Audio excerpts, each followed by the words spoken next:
ছোট ছোট mini blog পেতে আমার চ্যানেলটি সাবস্ক্রাইব করুন আর প্রতিদিন এরকম মিনি ব্লগ পেতে আমার চ্যানেলটি সাবস্ক্রাইব করে দিন প্লিজ। আর আপনারা যদি সাবস্ক্রাইব না করেন তাহলে আমি ভিডিও বানিয়ে লাভ হবে কি? কারণ আপনারাই তো এই ভিডিওগুলো দেখেন, আপনারা না দেখলে তো আমি ভিডিও বানায় কোনো লাভ হবে না। এই দুইটা আমার পোষা বিড়াল, এগুলোকে আমি সবসময় আদর করি, সবসময় কোলে নিয়ে ঘুরি। আমার বুলবুলি আমার হাত থেকে খাবার নেওয়ার সময় হাতে আঁচড়ে মাইরা দিছে। ওরে শাবাশ, ধরিয়ে লেছি রে।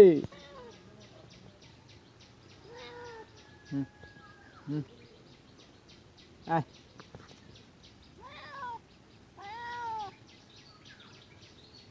শাবাশ, আয় কারাড়ি কারাড়ি কারাড়ি কারাড়ি, হ্যাঁ হ্যাঁ কারাড়ি কারাড়ি, লা কারাড়ি, হ্যাঁ হ্যাঁ কারাড়ি কারাড়ি, হ্যাঁ। ও কি আঁচড়া দিছে।